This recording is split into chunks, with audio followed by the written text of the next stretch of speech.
in your career, you basically a Swiss Army knife, a guy who has done it all, whether it's in special teams that you had to prove yourself, blitz pickup where you had to prove yourself, catching the ball out of the backfield, obviously running it. But at the running back position, they're constantly disrespected on value. If you were the CEO or the poster child for running backs disrespect, how would you change the approach so y'all can get your true value and what you deserve? For us as running backs, I wouldn't change their approach at all. We continue to bring the value that we've been bringing. And let me give you some perspective on it. Like for the receivers, there's always been a group of elite receivers every single year. And guess what happens when they get a new contract? There's new money that comes into, right? New highest paid, new highest paid, new highest paid.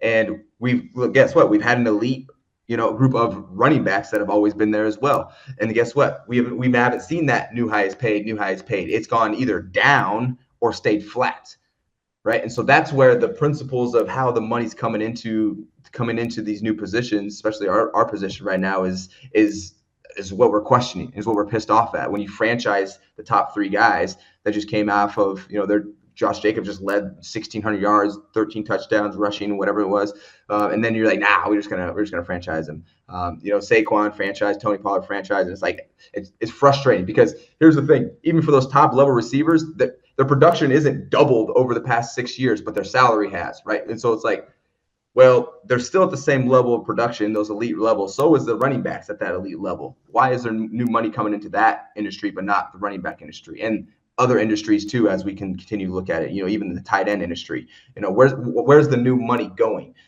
Is it because of production? Is it because of what are these factors that are playing into it? So I have a lot of questions that are on the table. What's more valuable for you, running back or receiver? It depends on the player. Who are we talking about? I'm talking about impact as a player. What is your impact as a player? If you're a Derrick Henry who had 2,000 yards the other time, he's probably pretty impactful on that team. If you're a Justin Jefferson, you're really impactful. If you're a Christian McCaffrey, you're really impactful. Like, who are you as an impact player? That's what I'm asking. That's what I'm asking. Are you making that elite level impact? I was gonna say Christian McCaffrey just signed a 2-year extension worth $38 million, and he's kind of like you, a Swiss Army knife. Do you think that'll be able to reset the market? Are you excited for that? It is new money in the market. It's new money in the market is what it is. Hey, look, there's a bump. We were at that like $17, $16 like $1 million kind of cap, and now boom, okay, it's been pushed up a little bit. That's the first time in about 5 years it's gone up. And so that's where, and guess what? The cap's gone up substantially since then. So that's where we're frustrated as running backs. I like the fact you almost called it minimum wage.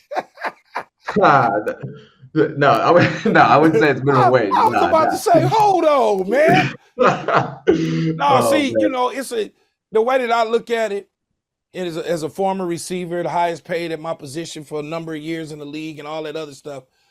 I look at running backs as very important to what we do.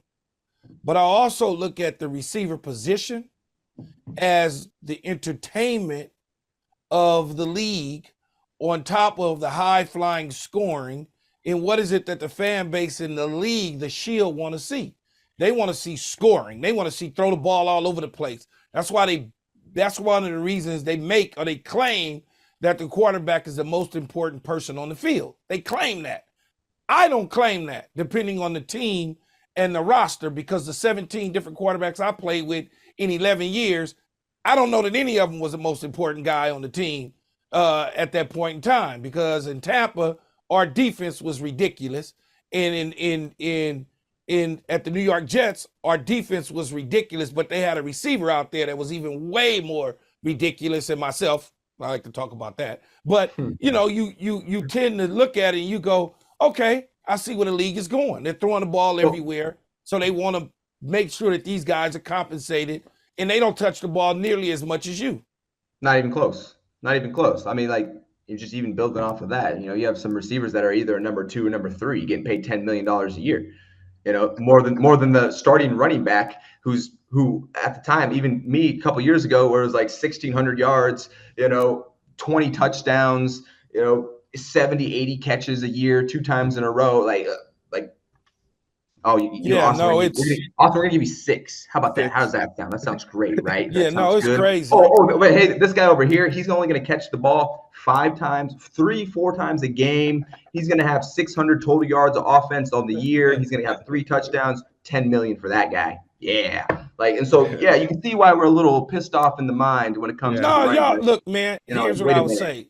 The front line guys, meaning like the Brandon Jacobs, the Austin Ekelers, the Christian McCaffrey's, not Brandon Jacobs, Josh. not Josh. Yeah.